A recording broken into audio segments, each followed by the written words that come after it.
Bonjour, on se retrouve pour un complément de cours sur la distribution. On a travaillé dans la vidéo précédente les circuits de distribution, les réseaux des canaux.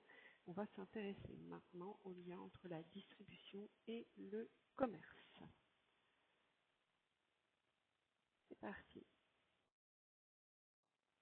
On reprend avec, donc on démarre avec quelques définitions. Donc l'acte de commerce, c'est défini donc par le code de commerce et c'est l'acte d'acheter pour revendre. Le point de vente, c'est donc le lieu où vous allez avoir la mise à disposition de l'offre, du produit ou du service vis-à-vis du consommateur ou du client. Que représente le commerce dans l'économie française? Donc, les derniers chiffres dont nous disposons sont ceux de 2021. Donc, chiffre d'affaires 1486 milliards d'euros. Plus de 80% des salariés travaillent dans le commerce et en France, une entreprise sur quatre appartient au secteur commercial.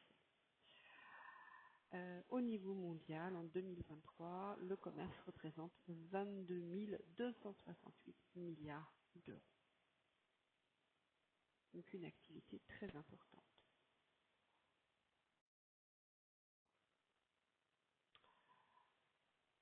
La France à l'export en 2022. Donc on a ici quelques chiffres. Donc la France est le sixième exportateur mondial de biens et de services et il y a au moins 144 400 entreprises françaises exportatrices. Qu'est-ce qu'on exporte? Des biens, essentiellement des biens, beaucoup de services. Malheureusement, on exporte plus que l'on importe, donc nous avons donc une balance commerciale en déficit. Les principaux clients de la France sont l'Allemagne, l'Italie, les États-Unis et la Belgique. On exporte majoritairement vers l'Union européenne puisque ça représente 55% des exportations françaises. Et nos principaux fournisseurs, on achète principalement à l'Allemagne également, qui est notre premier partenaire commercial, à la Chine, à la Belgique et aux États-Unis. Quels sont les secteurs qui exportent, donc l'aéronautique avec Airbus, la chimie des parfums, la cosmétique, l'agroalimentaire et la pharmaceutique. Avec quelques éléments, je vous ai mis quelques illustrations. Donc, toutes les entreprises doivent choisir un ou plusieurs moyens de distribuer leur offre. C'est ce qu'on appelle la politique de distribution. Cette politique de distribution va se faire en fonction de différents critères qui sont propres à l'entreprise, qui sont propres à son marché. Mais on retrouve quand même des constantes, qui est d'avoir des critères de choix qui sont en fonction de votre offre, de votre cible, et de votre couple produit-service, du client, est-ce que c'est un particulier, un professionnel, et est-ce que votre distribution elle est physique ou est-ce qu'elle est digitale. Déjà, ça fait déjà un certain nombre de critères qui permettent de commencer à travailler sur sur ces modes de distribution. On va aller un petit peu plus dans le détail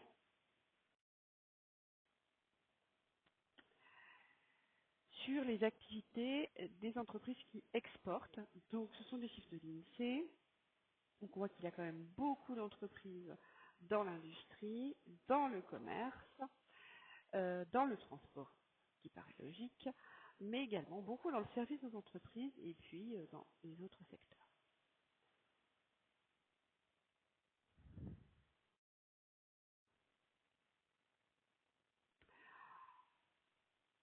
Donc, évidemment, tout ce qui est aérien, l'aérospatial, toute une partie de notre industrie, notre agriculture et l'agroalimentaire, notre technologie aussi, parce qu'il existe quand même une French Tech qui est principalement sur Paris-Rennes et un peu sur Nantes, et après le reste est plutôt euh, vers Nice et dans le pôle social antipolis. Dans le secteur du commerce, on va avoir des distinctions qui sont des catégories dans lesquelles on va avoir des marchés spécifiques. Donc on va distinguer le commerce de gros du commerce de détail. Donc comme le dit le commerce de gros, c'est en grande quantité. Et le commerce de détail, eh bien c'est à l'unité ou pièce par pièce. On va pouvoir également avoir une distinction qui est du commerce à dominante alimentaire ou du commerce non alimentaire.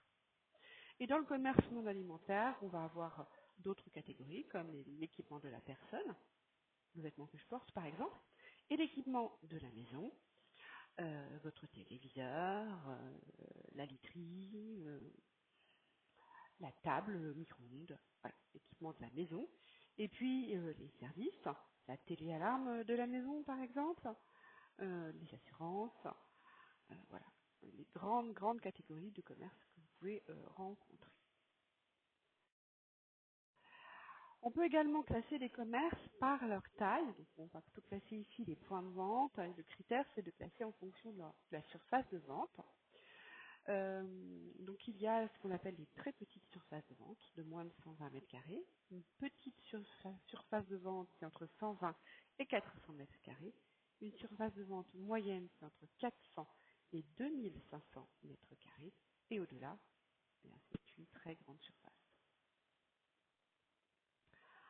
Donc voici les principales catégories de petites et de moyennes surfaces. Donc on trouve le point de vente traditionnel, la boulangerie par exemple est un point de vente traditionnel, le boucher, le charcutier, souvent dans les métiers de bouche, hein.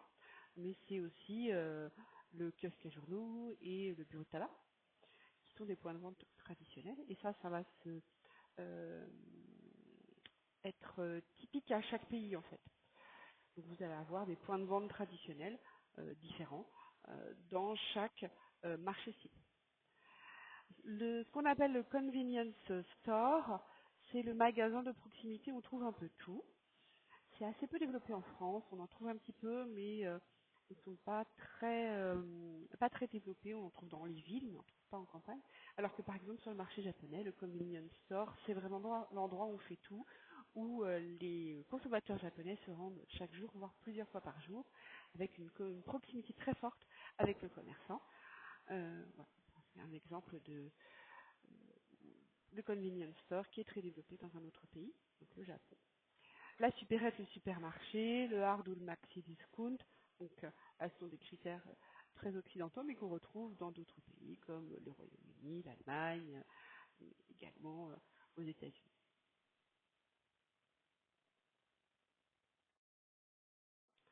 Les grandes surfaces de vente, vous en connaissez, ça va être les hypermarchés, donc les hypermarchés Leclerc, Leclerc Atlantis par exemple, typiquement à Nantes. Hein, ceux qui ne sont pas nantais, si vous n'avez pas été voir le centre commercial Atlantis, c'est vraiment à faire. Hein, c'est un des plus gros centres en région en tout cas.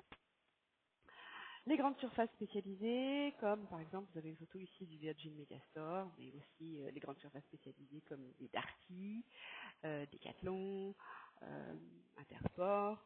euh, voilà, vous avez également la Fnac. Ce qu'on appelle les grands magasins, c'est une catégorie spécifique. Hein. Les grands magasins, c'est historiquement les Galeries Lafayette, le Bon Marché, les Monoprix. Donc ce sont des grands magasins de centre-ville avec une offre plutôt premium aujourd'hui. Euh, à leur création au début du XXe siècle et du XIXe siècle, c'était des magasins plutôt populaires. Ils sont aujourd'hui très très premium. Et puis un Megastore. Donc c'est voilà, un magasin extrêmement grand avec une offre très large. Dans les grandes surfaces de vente, on va avoir deux catégories que l'on retrouve, que vous allez pouvoir lire régulièrement, c'est GSA, GSS. Donc GSA pour grande surface alimentaire et GSS pour grande surface spécialisée. Donc les grandes surfaces alimentaires ce sont toutes les enseignes à dominante alimentaire. Donc on va retrouver en France par exemple Leclerc, Carrefour, Super U, Auchan. Et puis évidemment, on va trouver d'autres enseignes lorsque l'on est sur un autre marché cible. Donc,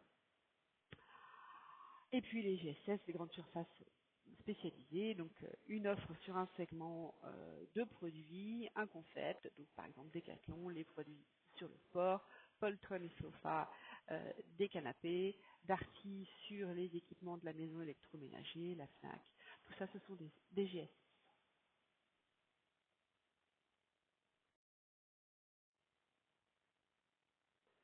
Alors, les méthodes de vente que l'on peut rencontrer, le principe quand on est sur une distribution physique, puisqu'ici on ne parle pas de distribution digitale, c'est de faire venir le client dans le point de vente. Donc ces stratégies ont un nom en fait en marketing.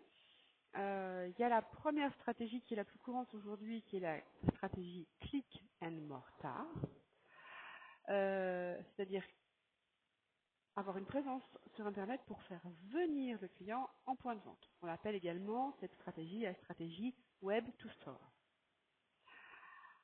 C'est une stratégie qui est extrêmement commune aujourd'hui. Elle fait place à la stratégie de point de vente traditionnel sans point de vente, sans présence en tout cas en ligne, qui est la stratégie Brick and Mortar.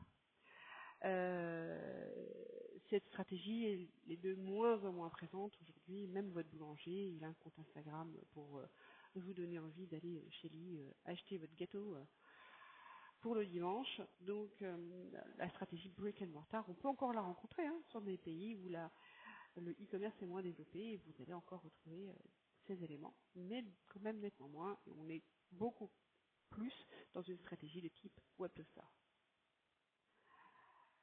Donc on va trouver la vente de contact, c'est-à-dire avec du personnel. Donc la vente traditionnelle avec un service au comptoir, typiquement la boulangerie, mais également par exemple une vente au comptoir de tissu. Vous allez dans un magasin de tissu, vous choisissez votre tissu, quelqu'un vient vous servir. C'est une vente traditionnelle dite au comptoir. Mais on trouve également ça sur un certain nombre de points de vente, par exemple, qui sont aujourd'hui très spécialisés. Un magasin de thé, par exemple, qui enseigne le palais d'été, par exemple, à une vente traditionnelle.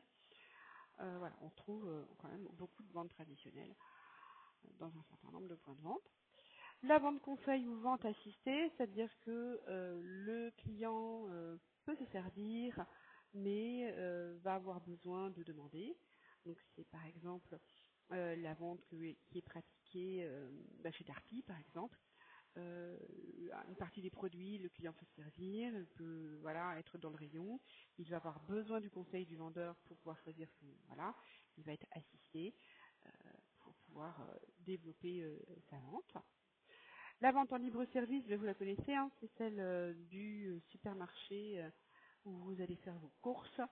Donc tout est en libre service dans les rayons.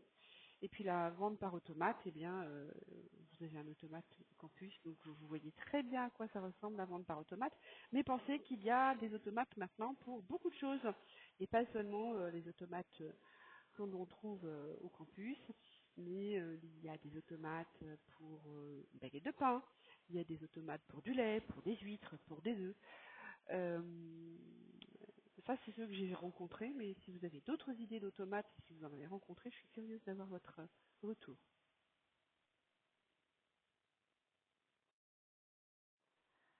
Les formes de commerce. Alors, on va voir qu'il y a plein de formes de commerce.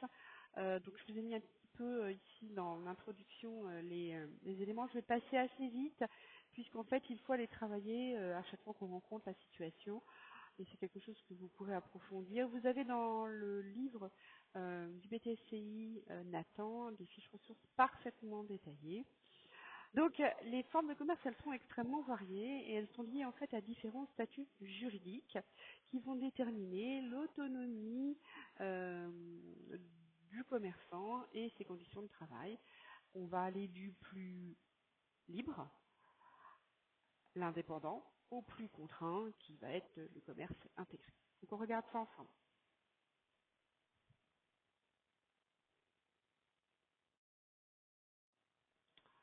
Donc le commerce indépendant, c'est une entreprise qui est juridiquement distincte, financièrement autonome, c'est une entreprise individuelle, elle peut avoir plein de formes, la SARL, l'URL, la SA, la SAS. Il est isolé, c'est un commerçant qui a sa propre entreprise, il achète seul et vend son offre seul.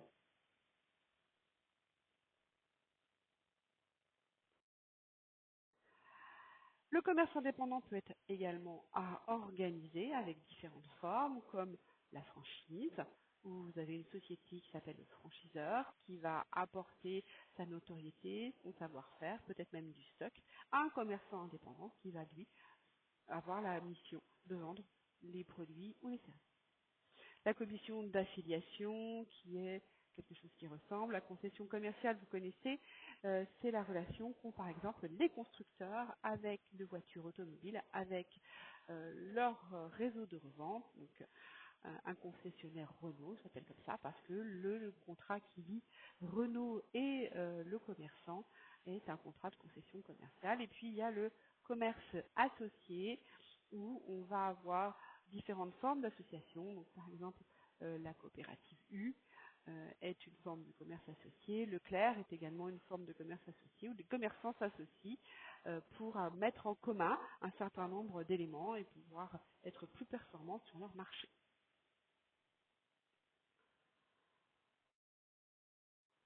Et puis, le commerce intégré est une différente forme. Donc là, il s'agit d'avoir par soi-même un seul propriétaire pour l'ensemble des points de vente et il y a un siège qui dirige l'ensemble. Donc, par exemple, l'enseigne Auchan ou l'enseigne Carrefour sont des enseignes intégrées. Donc, il y a un seul propriétaire pour tous les Auchan, un seul propriétaire euh, pour la partie Carrefour. Et donc, c'est une autre forme de commerce qui a aussi, du coup, son intérêt. Je vous ai mis des liens, hein, tout ce qui est en bleu ce sont des liens, donc vous allez voir les liens pour avoir un peu plus d'exemples et des définitions complémentaires.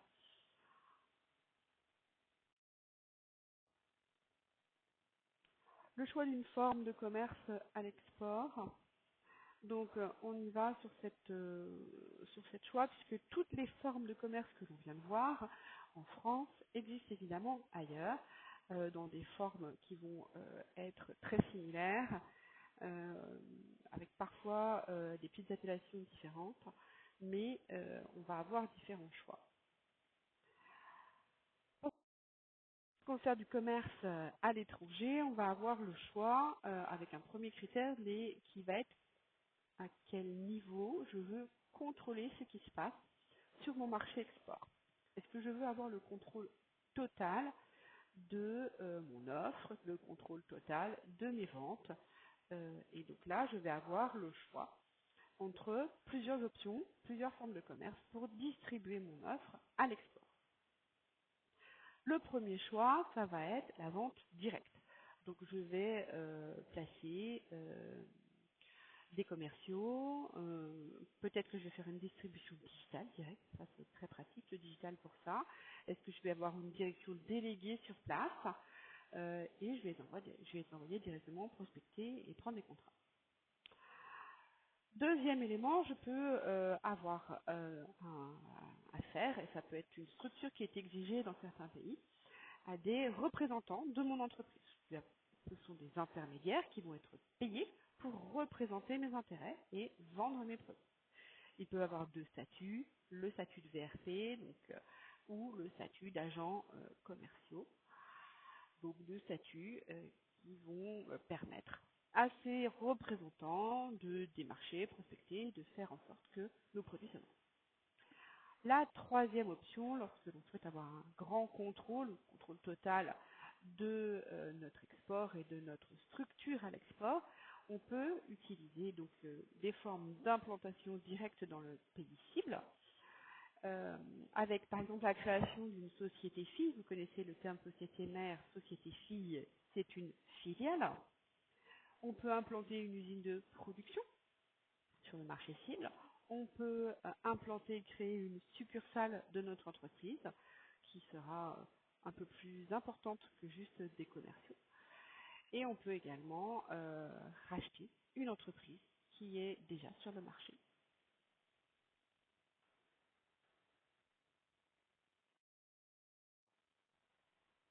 La deuxième option, lorsque l'on est à l'export, c'est de choisir plutôt d'avoir un contrôle partagé.